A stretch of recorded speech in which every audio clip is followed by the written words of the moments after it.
Gobierno de Extremadura apoyará con un salario de 450 euros a todas las víctimas de violencia de género que lo necesiten durante un periodo que podrá oscilar entre 3 y 9 meses. De esta manera se quiere facilitar la independencia económica de las nuevas víctimas frente a sus agresores, una ayuda que se articulará a través de los servicios sociales de base. Así lo ha anunciado hoy en Mérida el presidente Monago.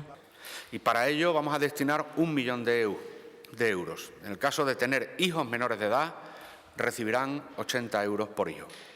Las mujeres extremeñas que soliciten la ayuda económica deben acreditar que sufren malos tratos, presentando una orden de protección judicial a su favor o un informe del Ministerio Fiscal, de los servicios sociales o del centro de acogida en el que quede constancia de la existencia de indicios de violencia. A esto ha asegurado el presidente hay que añadir la construcción de 22 viviendas de protección pública para mujeres en situación de acogida.